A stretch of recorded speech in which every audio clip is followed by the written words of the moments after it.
Alguém tem alguma pergunta ou comentário? Sim? Sim? Três perguntas, três comentários. Eu vou começar pela que eu tenho notado já aqui, que é a diferença entre físico e fisicalista. Físico? O enunciado físico e fisicalista usado na página 5. Do Hempel? Uhum. Vamos ver o Hempel. Tá. Nós vamos ver, eu vou falar ainda umas coisas ainda sobre dualismo antes da gente entrar no Hempel, tá?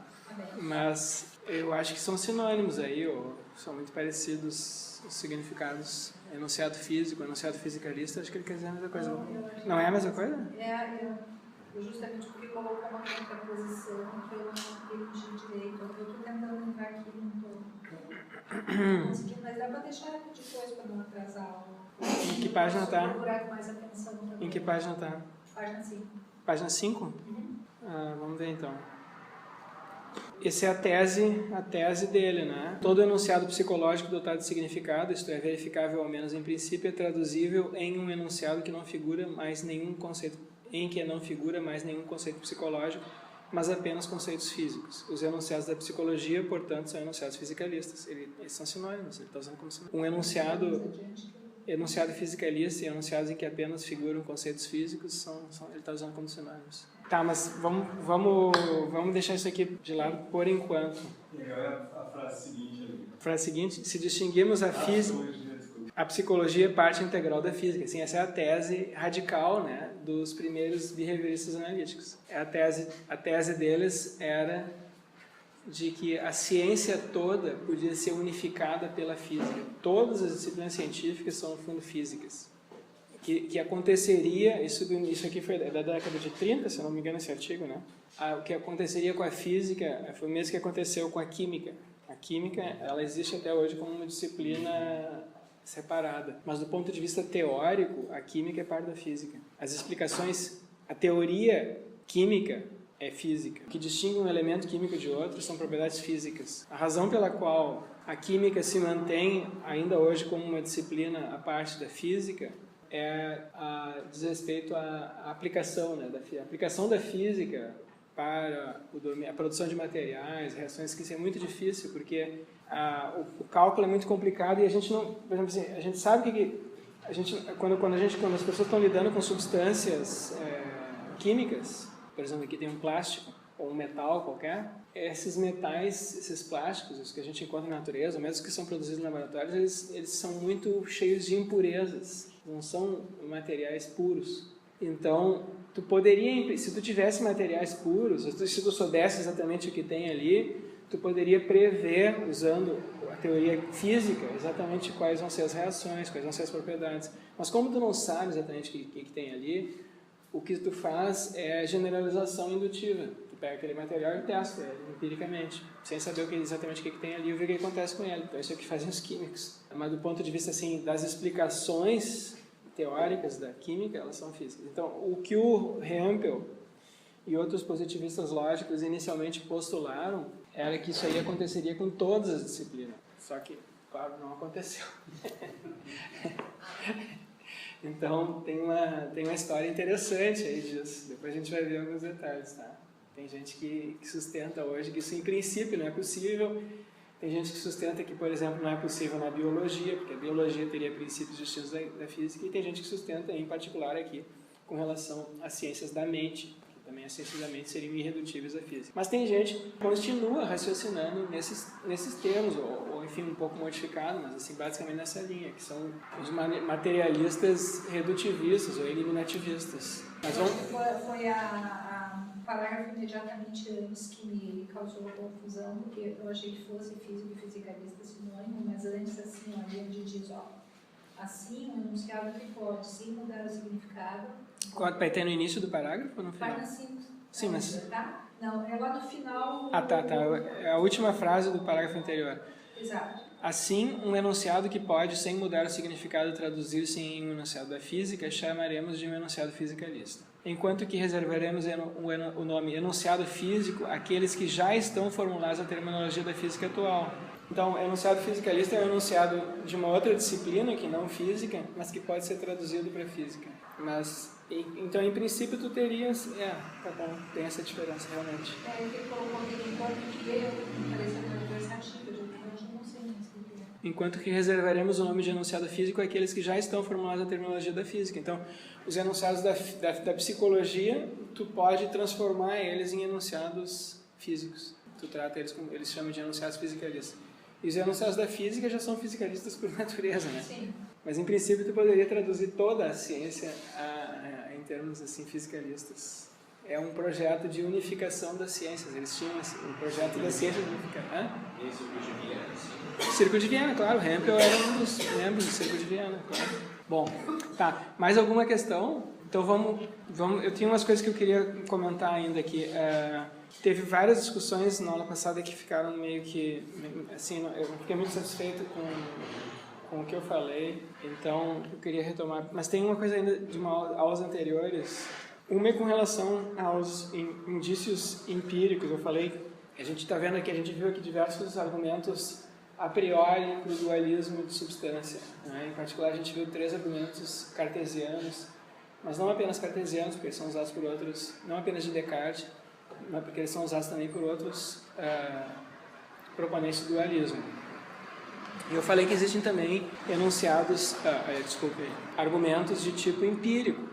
Mas eu mencionei muito rapidamente, então eu queria mencionar mais algumas coisas a respeito disso. Existe hoje um grupo, né, de pessoas que se dedica a isso, a procurar indícios empíricos do dualismo. Tem gente que aceita o dualismo, mas eles têm dificuldade de aceitar esses argumentos metafísicos. Vários de vocês aqui já manifestaram esse sentimento. Tem esse argumento modal, mas tem uma coisa errada aqui agora. Com a conclusão, ou sei lá o que é. E sempre que a gente viu aqui, para todos os argumentos, sempre tem contra-argumentos. E aí esses contra-argumentos também são eles próprios objetáveis. Então, existe essa sensação, né, de que a gente, às vezes, quando a gente está trabalhando assim, em filosofia nesse nível assim, metafísico, existe essa sensação que é produzida, que é muito forte em algumas pessoas, de que não importa o que tu fizer ali, tu vai sempre encontrar qualquer argumento que tu apresentar nesse domínio, que for assim, um argumento metafísico a priori, ele vai ser objetável. E então tem gente que prefere abdicar das abordagens metafísicas e trabalhar empiricamente, tá? Então essa foi a via em particular seguida pelos positivistas lógicos. Eles disseram, não, nós não temos como continuar fazendo filosofia por essa via metafísica. Na verdade, depois a gente vai ver, os enunciados da metafísica para eles nem sequer fazem sentido. Então, o que faz sentido para eles são os enunciados que faz sentido desde o ponto de vista cognitivo, né, do conhecimento, são os enunciados empíricos das ciências. Mas essas questões a respeito da distinção entre mente e corpo podem também ser tratadas desde o ponto de vista empírico. Mas, ao mesmo tempo, esse tipo de abordagem, ela enfrenta muitos preconceitos e indisposições na comunidade científica. E então tem gente que sequer se dá o trabalho de ler a literatura, né? Tem uma objeção tipo a priori. Então, eu mencionei numa dessas aulas a discussão que o Carnap teve com o Wittgenstein a esse respeito, lembra? Então está aqui a passagem. Essa é uma passagem da autobiografia intelectual de Carnap. Ele diz o seguinte a respeito de Wittgenstein. Em nosso primeiro encontro com Wittgenstein, Schlick infelizmente mencionou que eu estava interessado no problema de uma língua internacional como o Esperanto. Como eu esperava, Wittgenstein era definitivamente contra essa ideia, mas fui surpreendido pela veemência de suas emoções. Uma linguagem que não tivesse crescido organicamente parecia-lhe não apenas inútil, mas desprezível. Noutra ocasião, abordamos o tópico da parapsicologia, e ele manifestou-se fortemente contrário. As supostas mensagens produzidas em sessões espíritas, ele disse, eram extremamente triviais e bobas. Eu concordei com isso, mas observei que, ainda assim, a questão da existência e explicação dos supostos fenômenos parapsicológicos era um problema científico importante. Ele ficou chocado que uma pessoa razoável pudesse ter qualquer interesse naquele lixo. Essa é uma reação muito comum, eu acho, nos ambientes, nos meios acadêmicos. É tratar qualquer abordagem desse tipo como sendo lixo. E a minha impressão é que essa é uma atitude assim, puramente preconceituosa. As pessoas que têm essa opinião aí são pessoas que não leram a literatura. Então, eu queria mostrar um pouco dessa literatura para vocês. Quais são então os argumentos empíricos para o dualismo de substância. Aqui são argumentos, então, como eu falei, esse é um assunto que é abordado mais em termos de consciência. Então, indícios para a sobrevivência da consciência, para a separabilidade da consciência, quais são os indícios que nós temos de que a mente ou a consciência não é produzida pelo cérebro? Os indícios são indícios em que tu não encontra correlatos. Os indícios empíricos para o materialismo, para a redução, em geral, são indícios de correlações, como os indícios que a gente vê que são estudados nas neurociências. Se vocês forem pegar os manuais de neurociências, eles vão apresentar sempre correlações. Aqui tem uma atividade cerebral e esse tipo de atividade cerebral está correlacionado com um tipo de estado de consciência. Por exemplo, quando a pessoa faz um cálculo matemático, isso ativa uma certa região do cérebro. Quando escuta uma música, outra região do cérebro. Ou tem um certo padrão de ativação. Quando tem um sentimento, outro padrão de ativação. Quando a pessoa está vendo imagens, tem uma certa ativação aqui nessa parte do cérebro. Enfim, tem sempre correlações. Mas existem estudos de casos em que não há correlações. Então, esses aí são indícios contrários. Então, um tipo de indício contrário são esses de experiências de quase morte. Eu mencionei para vocês esse estudo do Pim van Lommel, né, em que ele fez um estudo com pacientes cardíacos. Então, pacientes cardíacos são pessoas que sofrem parada cardíaca, depois de alguns segundos perdem a consciência e uma percentagem dessas pessoas, depois de ser reanimadas, diz que teve certas experiências durante o período em que estavam inconscientes. Então tem uma discussão sobre o que exatamente aconteceu ali nesse período, tá? Que pode ser maior ou menor. Também pode acontecer com pessoas que, enfim, sofreram um outro acidente, tem um choque anafilático, qualquer pessoa assim que passa por uma situação em que ela corre o risco de morrer. Pessoas que se afogam, ou pessoa que tem um acidente de carro, ou choque anafilático, tem muitos casos assim. Pode acontecer também com crianças, né? Tem relatos de que tem um desses pesquisadores que se especializou só em relatos de crianças. Hoje já tem uma tipologia desses casos em psicologia. Um sujeito que se dedicou a criar essa tipologia e criou uma escala para medir a intensidade da experiência. Esse sujeito se chama Bruce Greyson, um americano. E então ele tem uma escala, tem várias escalas, enfim, que eles usam, mas enfim, tem algumas que são mais usadas para medir a intensidade dessas experiências. As experiências podem ser mais profundas ou mais superficiais, mas elas têm sempre o mesmo padrão. E o padrão é a pessoa se tem inicialmente uma sensação de uma experiência assim de paz, de tranquilidade, que contradiz ou é incongruente com o que está acontecendo com o corpo dela. Depois ela se vê fora do corpo. Algumas pessoas, algumas pessoas veem o que está acontecendo ali com o seu corpo, né, descrevem. Isso, em alguns casos, é tomado como um indício da separação. De fato, essa experiência foi real, porque algumas pessoas, há relatos de pessoas que percebem coisas durante o período em que elas estavam inconscientes, o corpo dela estava inconsciente, ou estava desmaiado, e depois esses relatos são verificados.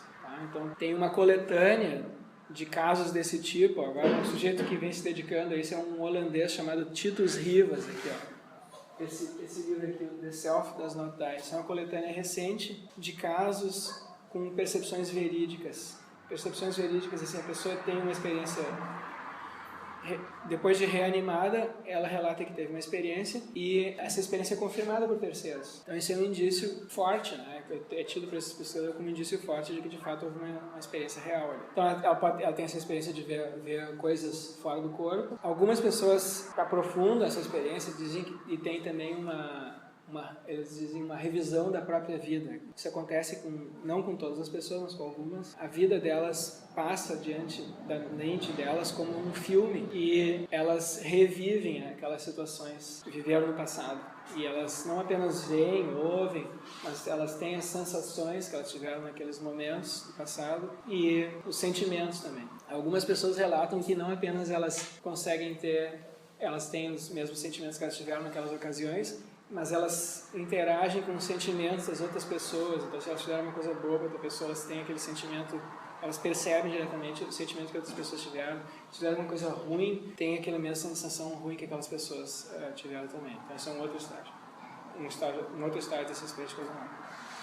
Depois tem essas experiências, para algumas pessoas, tem um estágio ainda mais profundo, que é um estado místico. Então, nesse estágio místico, elas param de interagir com o mundo observável nosso, com as memórias delas, e elas relatam que vêm espíritos ou pessoas familiares que já faleceram. Algumas relatam assim, aí o relato varia conforme as crenças ou o vocabulário dessa pessoa, né? Então relatam que vêm assim espíritos ou deuses ou anjos. Algumas relatam que vem uma luz, um túnel, enfim, recebem instruções assim que tem um caráter assim, sagrado para elas e depois voltam pro corpo. E existem estudos que mostrando, né, que essas experiências são experiências transformadoras para essas pessoas. Então não são só experiências como as experiências de tipo alucinatória ou psicótica, que tem um efeito desestruturador sobre a personalidade dos indivíduos que elas têm, ou que tem um efeito passageiro. Vocês já devem, não sei se vocês têm familiares, por exemplo, que sofreram parada cardíaca. Geralmente essa pessoa, durante um certo tempo, ela muda de vida, né? Ela adquire um hábito mais saudável, ela se torna mais grata com a vida. Mas com essas pessoas que tiveram, além dessa experiência, além desse problema físico, tiveram também a experiência, as transformações são mais profundas e mais duradouras. Com pessoas que apenas têm um evento físico, geralmente dura 3, 4 anos, depois a pessoa tende a voltar ao tipo de vida que tinha antes. E com essas pessoas aqui, não. Os estudos que têm a longo prazo mostram que elas são mais profundamente transformadas. E a estrutura dessas experiências na parte mística é análoga à estrutura das experiências místicas que são relatadas por religiosos. Então, a gente tem aqui indícios independentes, entende? Convergentes de um mesmo tipo de fenômeno. Então, isso é um indício da realidade do fenômeno, porque ele não é acompanhado de nenhuma correlação física e psicológica, não é explicável em termos de alucinação ou de doença mental, de medicação. E, enfim, ele acontece em diversos fatos, independe das crenças das pessoas. Então, esse é um tipo de indício que é comentado. O caso mais famoso e mais bem documentado, o caso individualmente, tem os estudos quantitativos, como esse do Lommel, que eu mencionei, mas tem casos assim individualmente que se destacam. E na literatura, o mais bem documentado foi um caso de uma cantora americana, essa Pam Reynolds aqui, que tinha que fazer uma cirurgia. Essa mulher aqui, ela tinha um tumor, como é que chama? Era um tumor, era um aneurisma. Um aneurisma, então ela tinha uma artéria inchada bem no meio do cérebro. E a cirurgia, então eles teriam que abrir a cabeça dela toda, era um lugar de muito difícil acesso. Então a cirurgia é uma cirurgia muito difícil. E os médicos que operaram ela disseram que ela ia morrer em seguida se não fizesse cirurgia, e se ela fizesse cirurgia, ela também provavelmente ia morrer. Que existia uma probabilidade assim muito grande ela morrer durante a cirurgia, porque era uma cirurgia de altíssimo risco. Mas, enfim, ela optou por fazer essa cirurgia, e essa cirurgia, então isso é uma experiência diferente, porque foi toda gravada, foi toda feita num ambiente controlado, diferente dessas paradas cardíacas. O sujeito entra correndo no hospital, enfim, tu não tem como estudar o sujeito adequadamente. E esse caso não, esse caso foi tudo planejado, foi tudo documentado. E também foi inesperado, quer dizer, os médicos que operaram ela não estavam esperando que nada disso fosse acontecer. Então ela tinha esse aneurisma, e a técnica cirúrgica que eles usaram foi o seguinte: eles drenaram, eles desviaram o sangue do corpo dela, passaram por máquinas, tá? Então param o coração dela, e resfriam o sangue. Resfriam o sangue porque se o corpo está frio, a probabilidade de haver lesões cerebrais nos órgãos é menor. Então isso se sabe isso com relatos de pessoas que se afogam em lagos gelados. Se uma pessoa se afoga em um lago muito gelado, já tem casos assim da pessoa ser reanimada 30 minutos depois. Isso se afoga num mar quente, que nem aqui no Brasil, não acontece. 5 minutos, 3 minutos, 4, 5 minutos depois você está morto e não tem como ressuscitar. Agora, tem vários casos, assim, muitos casos assim, relatados de pessoas que se afogam em mares ou lagos gelados e são reanimados depois. Então, eles fizeram isso, eles baixam a temperatura, desviam, param o coração, o sangue começa a circular através de máquinas, e o sangue, então, ele foi desviado no cérebro, o cérebro baixa a temperatura, e eles cortam o crânio dessa pessoa, abrem o cérebro, fazem a operação e depois fecham. Durante esse tempo, ela estava sendo monitorada, porque eles queriam saber se ela estava consciente, se não estava consciente, se o cérebro estava funcionando. Então eles colocaram aparelhos nos ouvidos dela com um som forte, pip, pip, pip, pip, pip, e eles ficam monitorando o cérebro para ver se o cérebro está registrando esse barulho. Quando ele entrou na sala cirúrgica, isso é um procedimento comum, eles põem fita, né, nos olhos dela, colocaram fita nos olhos dela para não abrir os olhos, para não secar. Então ela estava com os olhos fechados e com esse negócio no aparelho no ouvido, e o cérebro está sendo monitorado para sinais vitais. Então, qual é a probabilidade de uma pessoa assim perceber qualquer coisa que fosse na sala de cirurgia? Certo? Mas ela teve uma experiência, ela relatou depois que foi reanimada, agora ela já faleceu. Que isso foi, quando é que foi isso aí? Em 1991. Então ela viveu aí uns anos depois disso, depois faleceu. Mas ela relatou, teve uma experiência de quase morte bem profunda. E então ela disse que ela entrou, enfim, que ela estava na sala de cirurgia e começou a ouvir um barulho horrível. Um barulho como se fosse uma serra, esse foi o relato dela, como se fosse uma serra, e eram as pessoas cortando o crânio. E aí depois ela disse que foi como se fosse um pop, que ela saiu do corpo. E ela começou a ver o que estava acontecendo. E ela relata que ela relatou depois uma discussão, um diálogo que houve ali entre os médicos.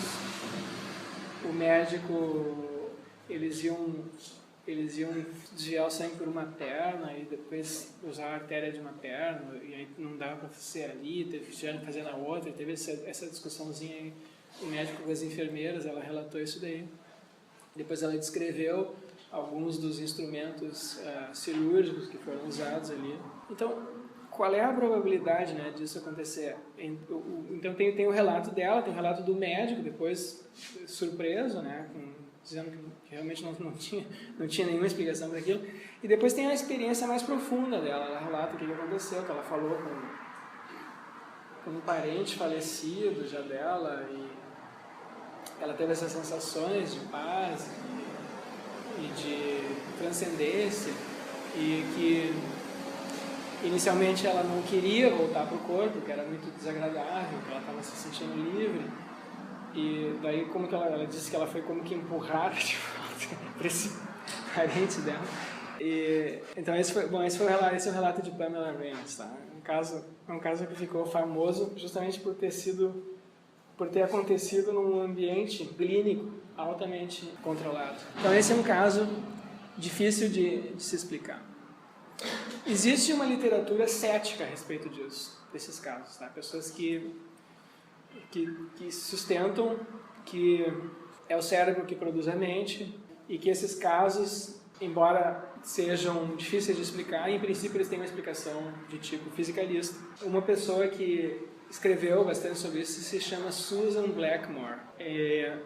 Então ela tem vários artigos sobre isso, mas tem uma polêmica enorme, não é só ela. E um dos argumentos principais que é usado por essas pessoas é que a gente não sabe, a gente não tem como determinar pelo relato da pessoa apenas se o que aconteceu, se a experiência dela foi produzida durante o período em que ela estava inconsciente, ou se foi produzido durante o período em que a consciência dela estava saindo e depois voltando.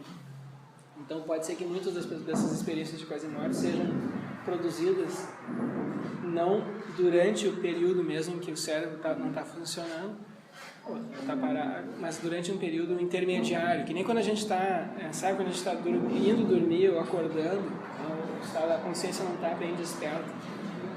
Então é muito difícil determinar, eles sustentam. E além disso, o cérebro não está morto, porque essas pessoas foram reanimadas, e é possível que outras funções cerebrais estejam ativas, que a medicina hoje não conhece. Enfim, então tem argumentos nos dois sentidos. Mas permanece esse fato, né, que são casos anômalos, assim, do ponto de vista médico, e realmente surpreendentes. Então, essas anomalias são apontadas então como indícios da possibilidade da consciência se separar do corpo. Claro, aqui a gente está falando em indícios, tá? Então, o argumento aqui é de tipo empírico e indutivo. E vocês sabem, né, que nas disciplinas científicas, quando se usam argumentos indutivos, é sempre possível que a conclusão seja falsa, mesmo que as premissas da inferência sejam verdadeiras. Então, nas ciências empíricas se trabalha com a probabilidade da verdade. Qual é a melhor explicação para aqueles fenômenos? Então, tem essa um tipo de discussão. Outros casos são os casos de memórias espontâneas de vidas passadas, que foram estudados pelo canadense Ian Stevenson. Depois foram retomados por outras pessoas também. Eu mencionei 2 artigos dele e eu acrescentei na página agora esse livro, que foi esse livro aqui, Onde a Reencarnação e a Biologia se Intersectam. E esse é um livro, essa foi a última pesquisa que o Ian Stevenson fez, e são casos de crianças que têm memórias. Então, lá pelas 4, 5 anos de idade, elas relatam memórias de uma outra vida. Então, elas dão nomes, dão endereços, descrevem locais. Muitas dessas descrições são vagas e imprecisas, então elas não têm nenhum valor assim, epistêmico. A gente não consegue tirar nada ali. Tipo, se o sujeito diz assim, eu vivi num lugar, sei lá, que parecia Idade Média, sei lá, e meu pai se chamava João e a mãe se chamava Maria, tá? Tem quantidade de gente assim. Então não tira nada daí. Agora, há casos em que a pessoa fornece o nome da cidade, o nome dos pais, e se é uma cidade pequena tu consegue talvez identificar. Então o Ian Stevenson foi atrás desses casos. Então ele investigou sei lá, assim, em torno de 2.000 casos, e desses 2.000, 100, 150 tem indícios verificáveis. E desses 100, 150 que ele identificou, alguns também são acompanhados de marcas de nascença. E é isso que ele estuda nesse livro aqui, onde é sobre biologia e reencarnação, porque a maior parte das marcas de nascença com as quais a gente nasce não tem explicação médica. Então a pessoa nasce com uma mancha, fica uma falha aqui no cabelo, uma coisa assim. E em geral, na medicina se considera que isso é aleatório, quer dizer, não tem explicação. E o Stevenson encontrou diversos casos em que essas marcas correspondem a coisas que aconteceram com essas pessoas, nas memórias das pessoas, em vidas passadas, tá? Então, eu coloquei aqui o livro para vocês darem uma olhada, se quiserem.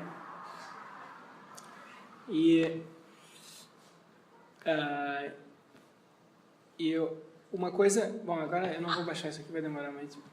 Mas, olhem, vocês podem ver aqui, quem se interessa, ele é um pesquisador assim, super metódico e interessado, né, em evitar qualquer possibilidade de fraude, descartar a possibilidade daquelas informações, daqueles eventos serem meramente aleatórios, da criança ter aquelas memórias, ter tido aquelas memórias induzidas por outras pessoas, ou dela receber aquelas informações por outras vias. Então tem toda essa discussão, né? E o terceiro caso são casos de percepção extrasensorial, e existe também uma literatura bem grande sobre isso, e um livro mais ou menos recente que reúne uma grande quantidade dessas informações é esse livro de Kelly, o casal Edward e Emily Kelly, Irreducible Mind, que eu coloquei no Dropbox. Então, também contém muitos relatos de pessoas que descrevem informações que elas não teriam como ter obtido pelas vias sensoriais normais. Existe assim, estudos empíricos sobre isso, e existem alguns casos que, não sei se vocês sabem, mas que se tornaram famosos na filosofia mesmo, né? Então, por exemplo, tem um caso de um sujeito chamado Swedenborg, no século XVII. Swedenborg era um sueco contemporâneo século XVIII, contemporâneo de Kant. E o Swedenborg era um filósofo, cientista, empreendedor, era um sujeito de muitos talentos. Ele era, na época, as pessoas descreviam ele como sendo o Aristóteles sueco. Então foi um sujeito assim de grandes talentos intelectuais, altamente produtivo e muito respeitado. Mas o que aconteceu com ele foi o seguinte, com 40 anos mais ou menos, ele começou a ter experiências místicas. E ele se tornou um místico famoso. E ele escreveu vários livros relatando o mundo espiritual, tal como ele percebia. Então tem vários episódios assim, que ficaram famosos a respeito desses Swedenborg. Kant tomou conhecimento disso, se interessou, escreveu cartas para Swedenborg. Mas o Kant naquela época era um ilustre desconhecido.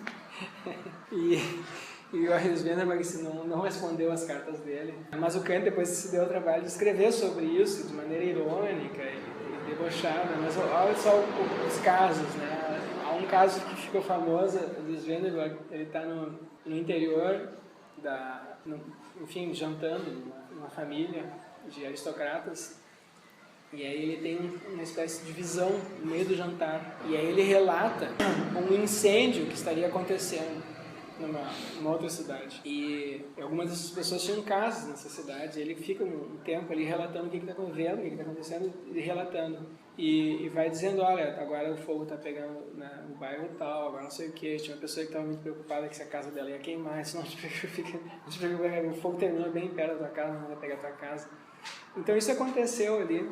E depois, alguns dias depois, foi algum tempo, naquela época não tinha telefone, nem telégrafo, nem nada, isso tudo foi confirmado. Então tem muitos casos assim, que são casos assim muito difíceis, vocês entendem, de ser explicados em termos estritamente sensoriais. Então tem gente que diz, bom, talvez existam capacidades mentais que as pessoas têm e que nós desconhecemos. Talvez o cérebro tenha capacidades psicológicas que a psicologia, a medicina desconhece. É possível que isso tenha uma explicação puramente cerebral. Então isso é uma via de argumentação. E outras pessoas dizem é improvável.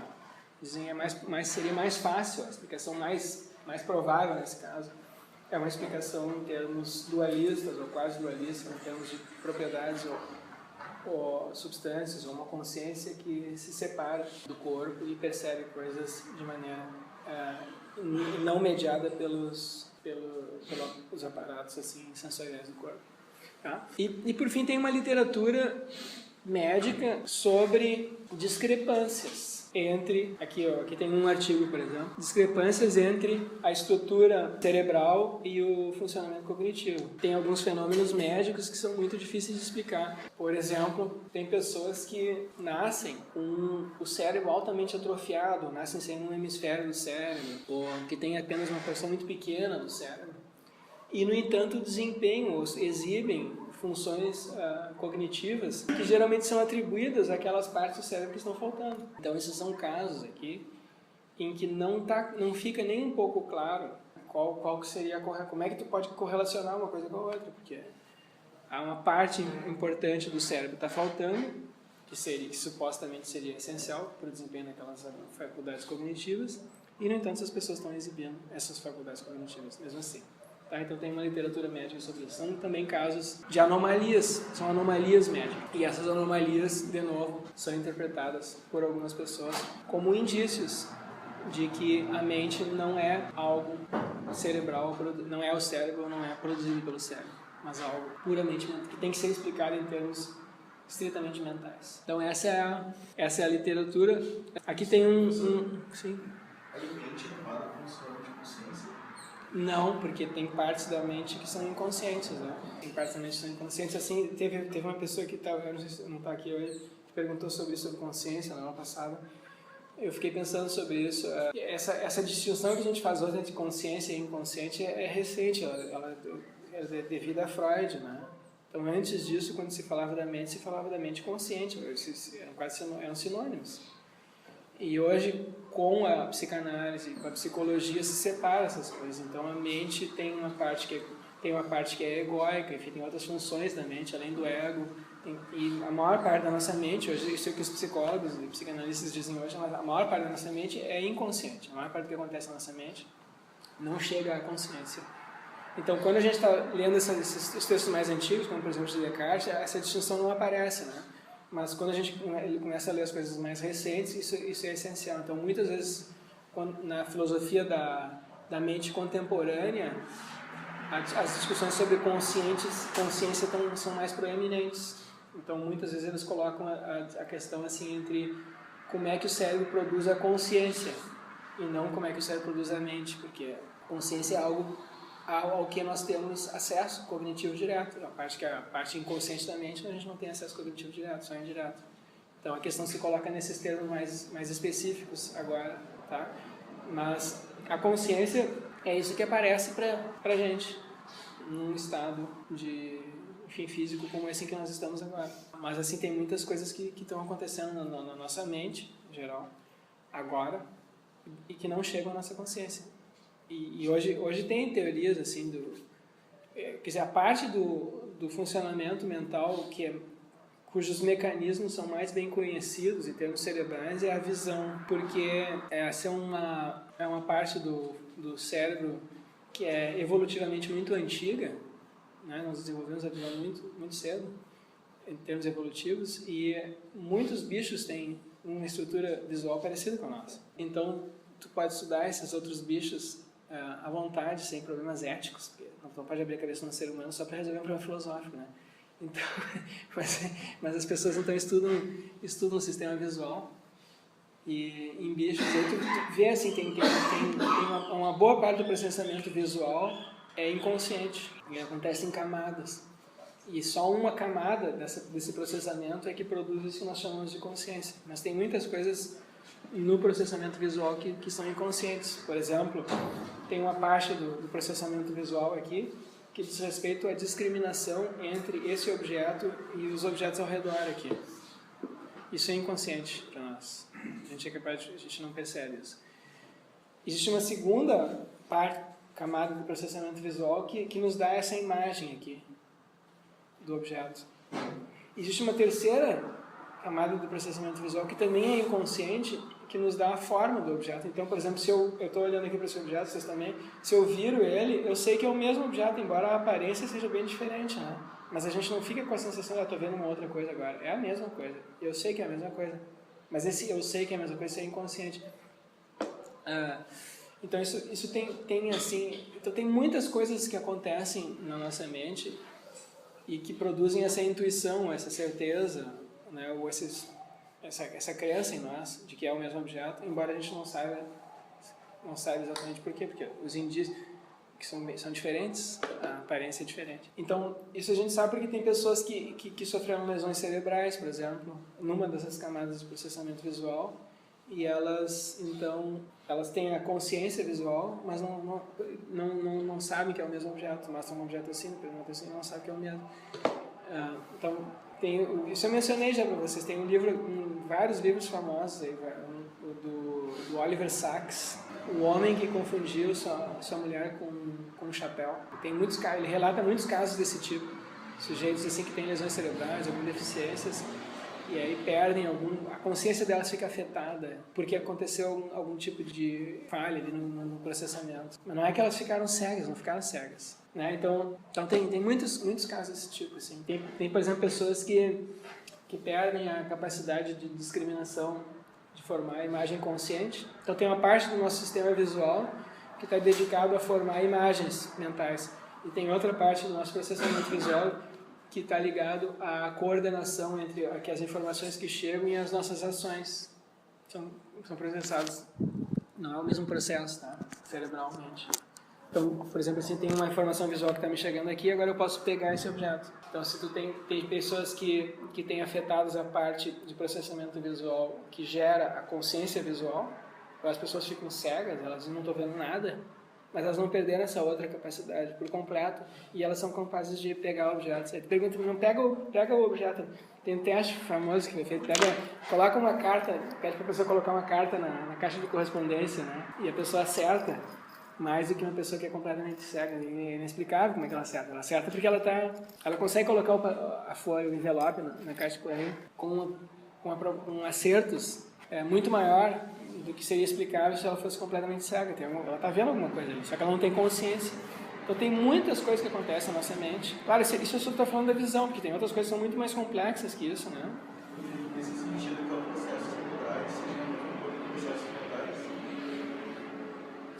Bom, isso é o que está em questão aqui. Para um materialista, para um pessoas que identificam as duas coisas. Os dualistas não. Os dualistas não identificam. Para os dualistas, a função do cérebro é coordenar o corpo. E a experiência visual, a experiência consciente, as experiências mentais, propriamente ditas, seriam algo puramente mentais. Então, a função do cérebro seria transmitir isso para o corpo.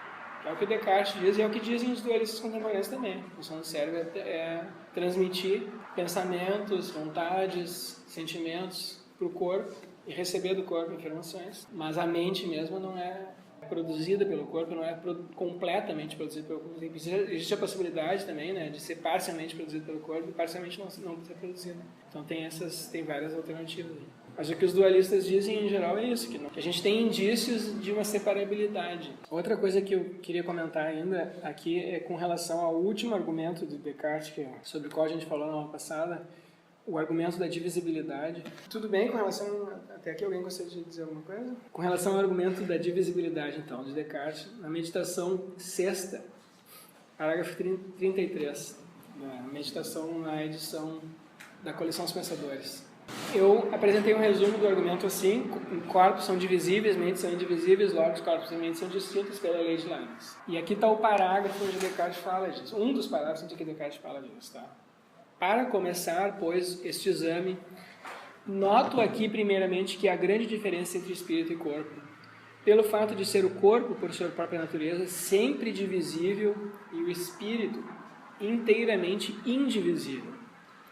Pois, com efeito, quando considero meu espírito, isto é, eu mesmo, na medida em que sou apenas uma coisa que pensa, não posso aí distinguir partes algumas, mas me concebo como uma coisa única e inteira. E, conquanto o espírito todo parece estar unido ao corpo todo, todavia um pé, um braço ou qualquer outra parte, estando separado do meu corpo, é certo que nem por isso haverá aí algo de subtraído ao meu espírito. Quer dizer, se eu tiro um pé fora, uma mão fora, as faculdades da mente continuam intactas.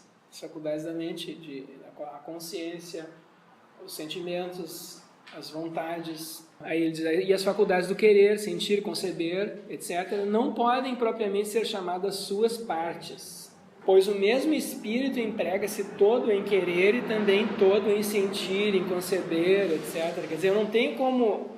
Esse era o argumento. Na aula passada eu estava tentando apresentar essa distinção aqui em termos de pensamentos, mas não é bem assim que o Descartes está fazendo, né? Ele está dizendo, aqui ele está falando, nesse parágrafo, mas ele fala em termos de faculdades. Então, o que ele está dizendo aqui é assim, eu não tenho como pegar a minha faculdade de sentir, ou de conceber, ou de querer, pega só a minha vontade, eu deixo o resto, deixo a imaginação, deixo a memória, deixo os sentimentos, pego só a vontade. Agora eu tiro a vontade de mim, eu separo a vontade, e aí eu formo, se eu pegar a vontade e separar, o que eu tenho não é uma outra pessoa, não é uma outra mente. Esse é o ponto. Não tenho como separar essas coisas. E com o corpo não, com o corpo eu posso, sempre que eu pego um corpo, eu divido esse corpo, eu tenho dois corpos. Mas se eu pego uma mente, a mente tem essas diversas funções. Mas eu não tenho como separar elas, esse é o argumento dele. Eu não posso pegar assim a faculdade de sentir, de querer, a memória, e aí eu só pego memória. Se eu só pego as memórias, o que eu tenho ali não é uma outra mente. Então, não podem propriamente ser chamadas suas partes, pois o mesmo espírito emprega-se todo em querer, e também todo em sentir, em conceber, etc.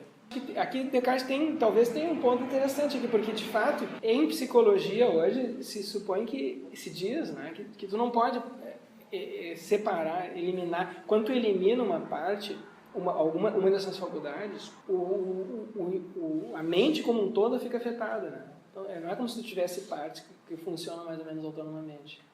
Tu não consegue, por exemplo, retirar do indivíduo os sentimentos e manter ali uma mente intacta.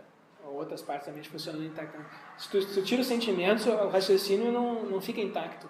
As memórias não ficam intactas. Tá? E também sobre isso, o material do Oliver Sacks é interessante. E também sobre isso tem o material do Antônio Damasio, que a gente vai ver depois. São casos com pessoas que tiveram uma lesão cerebral que causou danos nessas partes da mente, ou do funcionamento da mente, e esse problema se espalhou para a mente como um todo. Então, se o indivíduo não tem a capacidade de sentir, por exemplo, se ele tem a capacidade de sentir afetado, o raciocínio dele também fica afetado, que é o contrário do que se supunha, né, antigamente. Então, esse é o argumento, tá? É um pouco diferente do que eu estava falando na aula passada, certo? Mas, claro, aqui tem problemas também, a gente pode encontrar problemas também aqui. Esses problemas, algumas das objeções que foram feitas a Descartes, são feitas até hoje a Descartes nesse ponto, são bem antigas, a gente já encontra isso nas objeções e respostas das meditações, que Descartes escreveu as meditações e enviou para filósofos conhecidos na Europa naquela época, e recebeu então objeções, e aí depois eles escrevem respostas às objeções. Então algumas dessas objeções já falam. A mente ser simples e tal. Isso que ele está dizendo aqui, a mente é simples. Que a mente é indivisível, ela é simples. Eu objeção do Kant isso, né? Acho que é uns paralogismos. Aham. Me aparece objeções só. Sim, aqui tem várias. Uma objeção que se faz aqui é que o Descartes está supondo, no argumento esse, é que ele é apenas uma coisa que pensa. Certo? E está faltando um argumento adicional ali, porque ele diz, como é que tu sabe que não é uma coisa que pensa e um corpo ao mesmo tempo? Por que tu acha que a tua essência é só pensante? Por que não pode ser uma mistura das duas coisas, né? Então isso é uma objeção que se fez, e não tem de fato no Descartes, mas não parece haver um argumento para mostrar que ele é apenas uma coisa que pensa. Por que não pode ser uma mistura das duas coisas?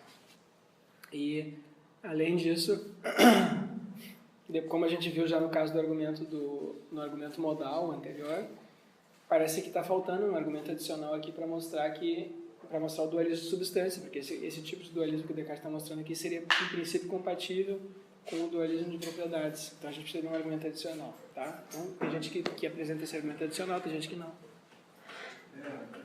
Eu lembrei do Spinoza, né? Mas na época que ele comenta, ele questiona como é que seria a única referência que ele faz a Descartes, né? Então, essa ligação entre a mente e o corpo, como é que eles não poderia ser como, já ele dizendo, não poderia ser como o Descartes havia sugerido.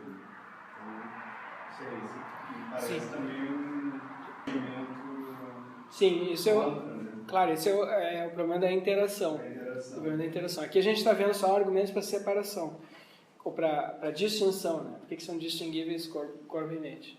Argumentos para o dualismo. Mas se tu aceita o dualismo, agora tem um outro problema, que é como é que a mente e o corpo interagem. E tem gente que não interage. Tem gente que o Descartes é um dualista interacionista.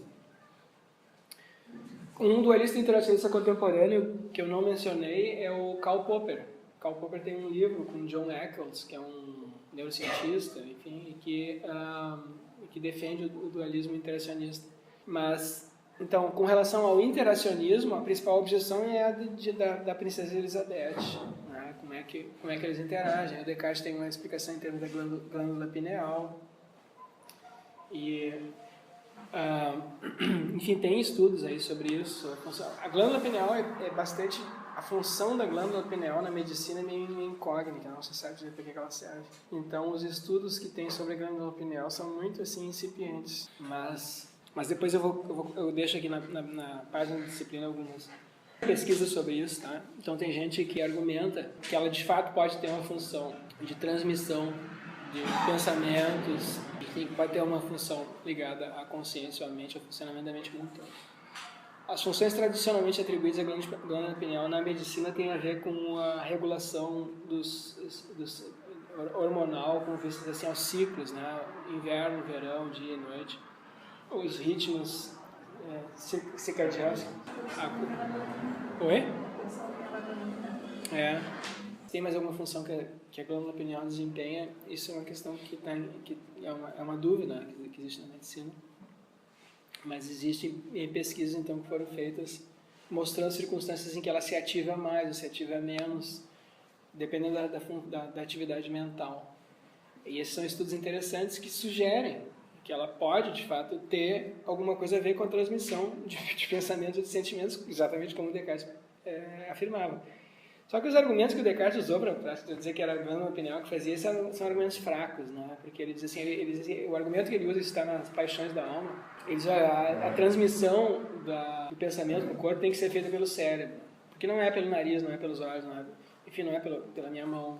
Porque eu posso cortar um pedaço aqui e isso não vai produzir muitos efeitos. Mas, então tem que estar, ele achava que essa função tinha que ser desempenhada pelo cérebro, mas o cérebro é dividido em dois e a alma é única, e aí no meio tem essa coisa única que é a glândula pineal. Não tem duas glândulas pineais. Então ele achava que essa era uma boa razão para achar que a glândula pineal é que estava desempenhando essa função. Então, embora esse não seja um bom argumento, tem gente que tem esses outros argumentos agora em termos de indícios, né? Indícios empíricos, que não são conclusivos, porque indícios nunca são conclusivos, mas são indícios. Então, depois eu deixo na página da disciplina ali para quem quiser dar uma olhada nisso, tá? Então, isso com relação ao dualismo. Alguém tem alguma pergunta ou comentário? Sim? Em relação aqui à questão da divisibilidade, né? Quando a gente tem alguma lesão cerebral, ou por exemplo, Alzheimer, alguma coisa que nos limita, não seria como um tipo de divisão que acontece, por exemplo, no Alzheimer, tu passa a selecionar memórias só mais antigas, porque as partes do teu cérebro em que as memórias são recentes, não é só armazenadas. E não é uma divisão exata, como uma divisão de alguma coisa física seminética, mas me parece que tem alguma divisibilidade da mente. Da mente, das coisas, assim, mas conscientemente, claro, porque o consciente não consigo falar. Sim, claro, se tu aceita o dualismo de propriedades, essa é a conclusão, né? Se tu acha que a mente é só um conjunto de propriedades e não é uma coisa, não tem uma coisa que pensa, o Descartes a gente tem uma coisa que pensa, e essa coisa é única.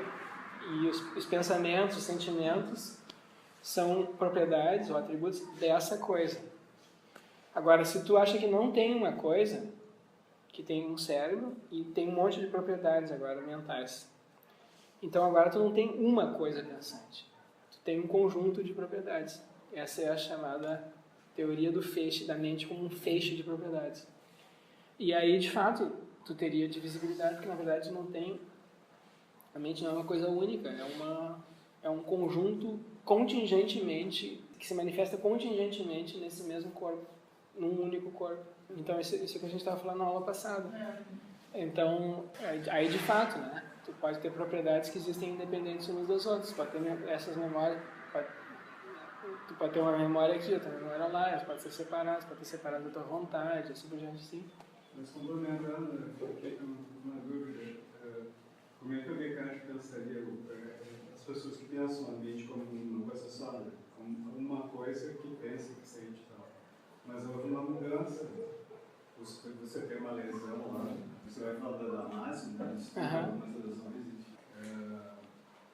mudou. Não sei como dizer aqui, mudou a mente, né? Então, mudou o espírito também, né? Mudou a coisa, permanece a mesma, mas ela está se expressando diferente. O Damasio é um materialista, ele faz neurociência, então ele identifica a mente com o cérebro, certo? Então, mas assim, o que o Damasio mostrou? Essa é a grande contribuição do Damasio na neurociência. Ele mostrou que a gente não tem como separar funções que na tradição filosófica eram apresentadas como separadas.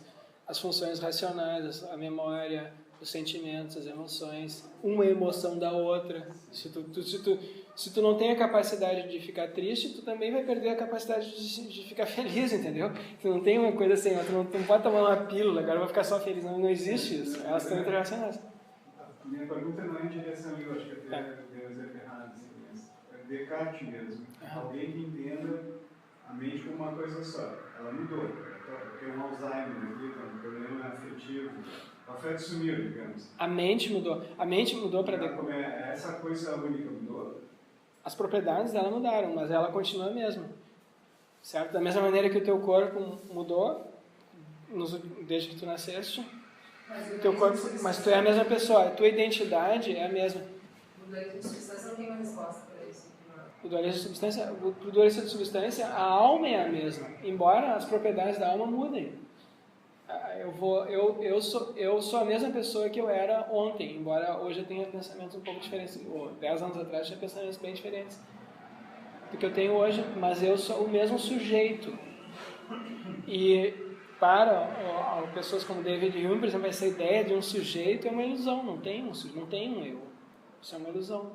Nesse sentido, o sujeito não é definido pelas propriedades? Não tem sujeito. Para Pro o Descartes, sim. O que caracteriza um sujeito são as suas propriedades. Mas o que faz com que ele seja ele não são as suas propriedades, entendeu? Porque as propriedades podem mudar e ele continua o mesmo.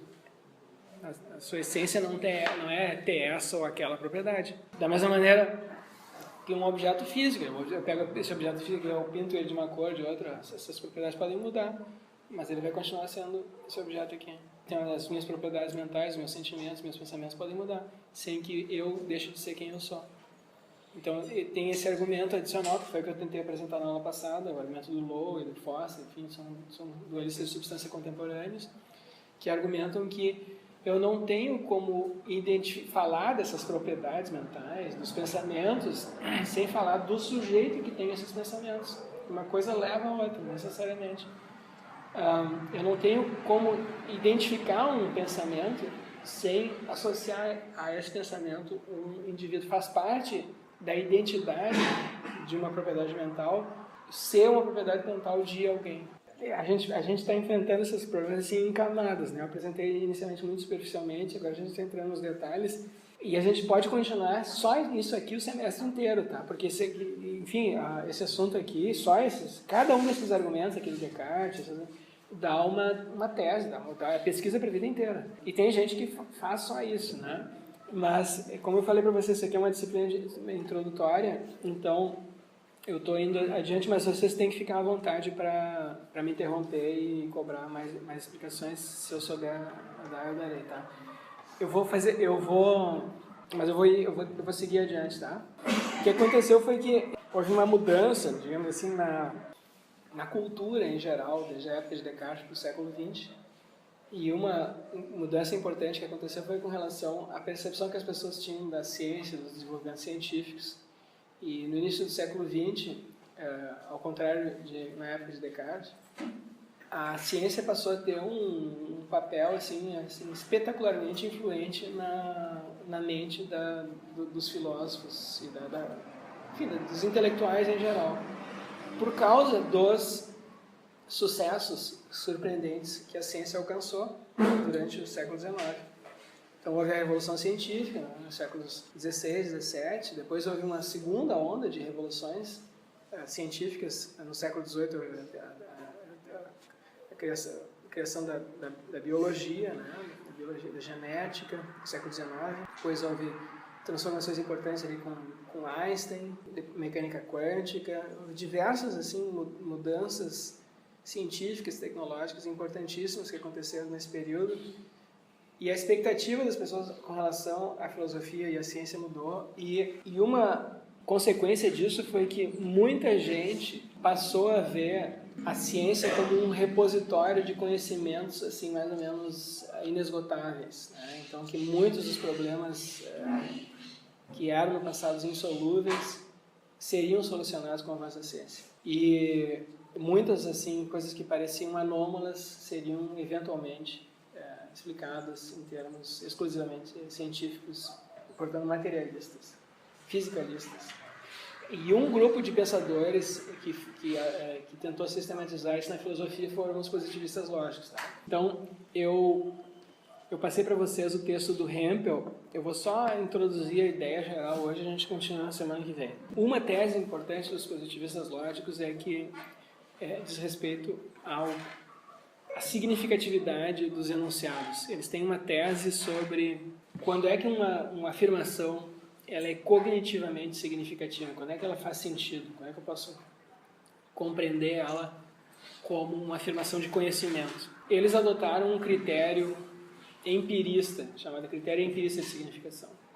Esse critério empirista diz o seguinte: eu sei quando um enunciado é verdadeiro quando eu consigo mostrar que ele é verdadeiro, certo? Quando eu tenho ou uma prova lógica, matemática desse enunciado, ou quando eu tenho indícios empíricos suficientes Por exemplo, eu sei que tem um computador aqui na minha frente porque eu estou vendo o computador, vocês também estão vendo. Isso é um indício empírico suficiente, porque não tá, as condições de percepção sensorial nesse momento são boas, não tem nada afetando, não parece haver nada afetando, não tem nenhuma razão para achar que eu estou sendo iludido nesse momento, eu estou alucinando esse computador nesse momento. Então eu tenho bons indícios de que tem um computador aqui na minha frente. Então eu posso tomar isso como verdadeiro. E em geral, eu posso saber quando enunciados são falsos, dessa mesma maneira, quando ele tem indícios empíricos de que eles são falsos ou uma prova de que são falsos. Então eles tomam esses critérios aí e formulam uma concepção geral da significatividade dos enunciados. Um enunciado é significativo se eu posso, em princípio, mostrar que ele é verdadeiro ou mostrar que ele é falso. Enunciados cuja verdade ou falsidade não tem como ser, em princípio, verificada, não são significativos. Então, o que não são significativos de acordo com essa concepção? Não são significativos do ponto de vista cognitivo os enunciados da metafísica, os enunciados de uma parte da religião, os enunciados da ética, da estética, se uma coisa é bonita ou feia. Não tem como mostrar que é verdadeiro que as pessoas, que é errado torturar as pessoas, que é errado cometer assassinatos. Certo? Não tem como mostrar a verdade disso. Porque isso é algo que as pessoas dizem quando elas não querem que isso aconteça. Mas isso é algo que não diz respeito ao mundo, mas diz respeito à vontade das pessoas, vocês entendem? Então, não é algo que tenha como ser verificado assim, observacionalmente. Assim. Em relação à estética, em relação à beleza, teve alguns experimentos que conseguiram fazer uma espeticulação com simetria. Sim, tem. Os gregos eu digo isso, tinha aquela ideia de beleza simétrica. Parece que os gregos podem ter acertado. Claro. Não, isso... Mas não é conclusivo. Sim. Mas só seria um dos indícios de beleza objetiva. Sim. Os primeiros encontrados foi esse que foi a simetria do rosto. Sim. Sim, isso são estudos mais recentes. Né? Esse aqui que eu estou apresentando a vocês é do início do século. Então depois a gente vai ver esse material aí, tá? Existem certas características da nossa mente, foram selecionadas biologicamente e que nos levam a ter certas crenças, que nos tornam inclinados a ter certas crenças. Então tem certos padrões de beleza, tem certas regras morais que a gente encontra em todas as culturas. Então isso é um indício de que a nossa mente, os nossos comportamentos, que não apenas o nosso corpo foi selecionado biologicamente para ter certas características, mas também o funcionamento da nossa mente. É isso que tu está falando. Tá? Mas vamos deixar isso aqui de lado por enquanto. O que o Hempel diz? O Hempel diz assim, olha, que em princípio, então, eu poderia analisar enunciados que usam a terminologia mental, que se referem a coisas mentais, por exemplo, consciência, sentimentos, dores, prazeres, desejos. Eu poderia, em princípio, se esses enunciados são verdadeiros, quando eu digo assim que eu estou sentindo uma dor, estou sentindo um prazer, que eu estou vendo a cor vermelha aqui, esses enunciados, se eles são significativos, eu tenho que saber o que eu preciso fazer para mostrar que eles são verdadeiros. Tá? Então, se uma pessoa diz para mim que está com dor de dente, o que eu faria agora para verificar se isso é verdadeiro ou falso?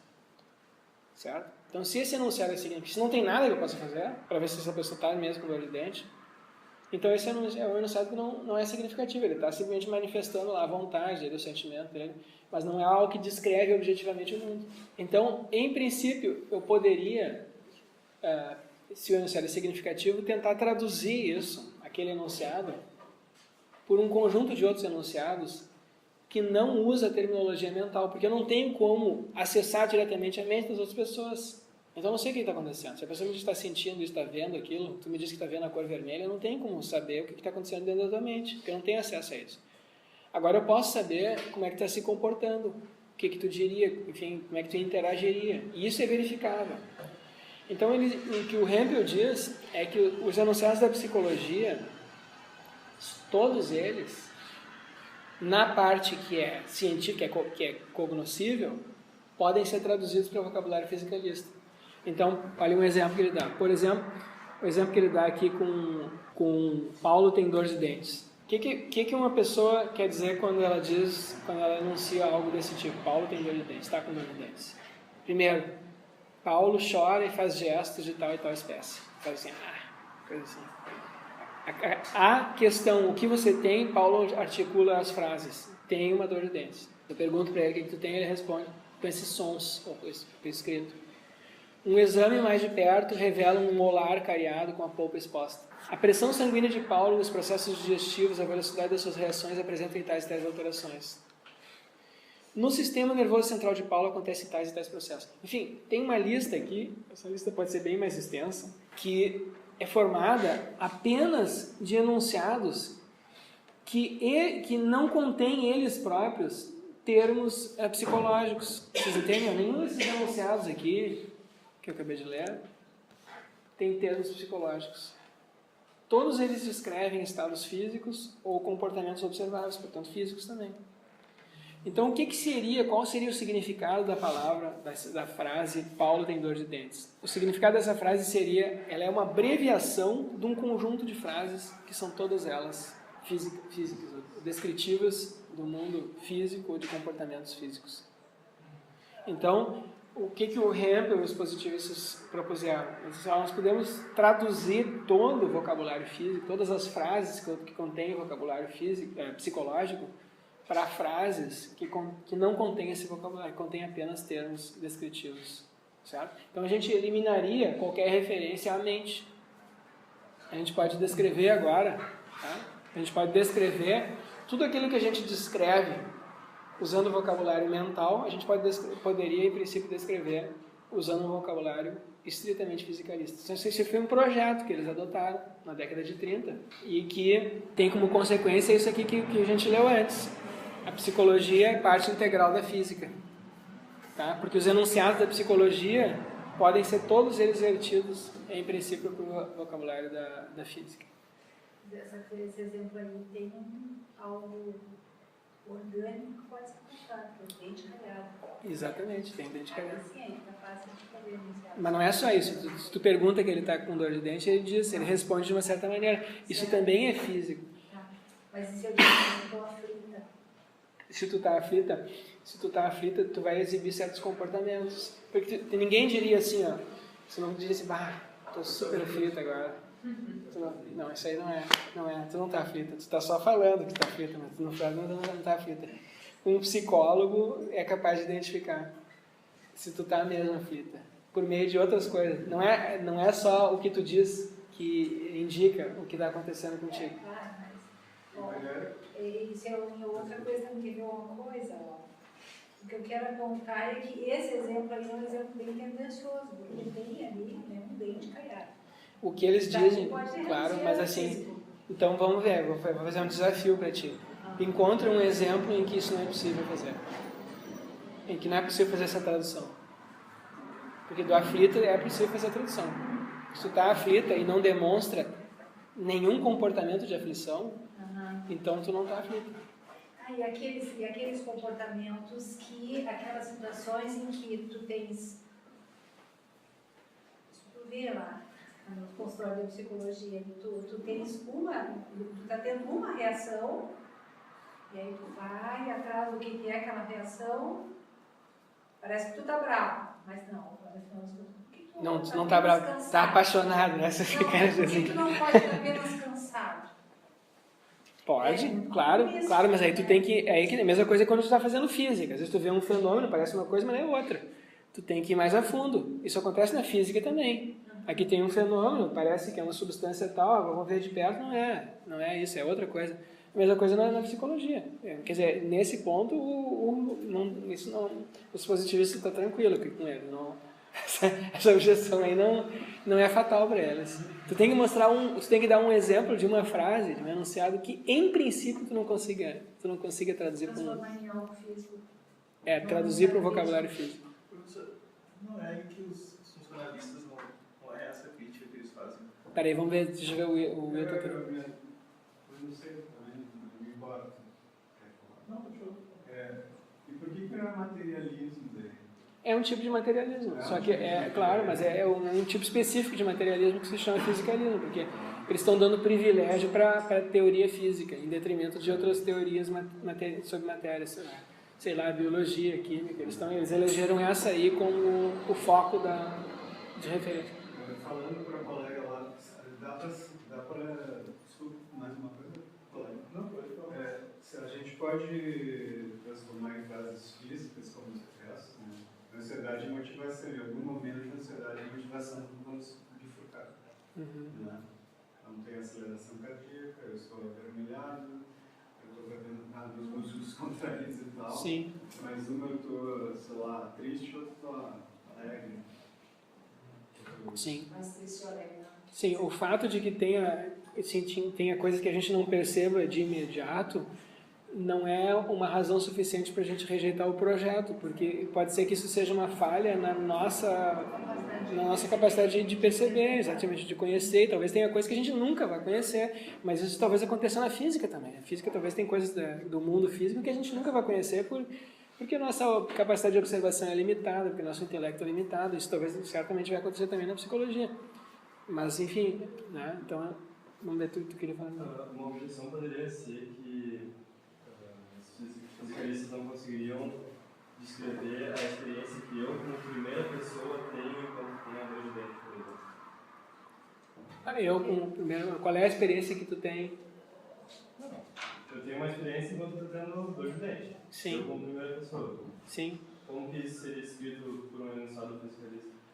Eles diriam que isso aí, o que tu tem em primeira pessoa, é um sentimento, e que isso aí não é propriamente um conhecimento, entende? Tu pode manifestar esse sentimento. Mas, assim, é a mesma coisa que dizer assim, eu gosto disso, eu não gosto daquilo, eu estou sentindo dor, estou sentindo prazer. Essas sensações que eu tenho, para eles, isso não seria propriamente objeto de conhecimento. Então, os enunciados desse tipo não seriam enunciados verdadeiros ou falsos. Da mesma maneira que quando eu rio, isso não é verdadeiro nem falso. Quando eu choro, isso não é verdadeiro nem falso. Eu digo que eu estou com dor. Então, isso que acontece com uma criança pequena. Ela substitui, né, um comportamento puramente assim, não verbal, o choro, a risada, o sorriso, então, por um comportamento verbal. Então, da mesma maneira que a gente não atribui para o riso da criança verdade e falsidade, a gente só vê ali o que está acontecendo com o corpo dela. Assim também com as frases que manifestam esses estados interiores, tá? Mas aqui não, Paulo está com dor de dente, é uma frase que atribui que é verdadeira ou falsa. Será que o Paulo está mesmo com dor de dente ou não está com dor de dente? Então é diferente da primeira pessoa e da terceira pessoa. Menos fantasma, assim, tá. Vamos, olha aqui, eu tenho que sair agora, tá? Mas a gente continua semana que vem. Mas traz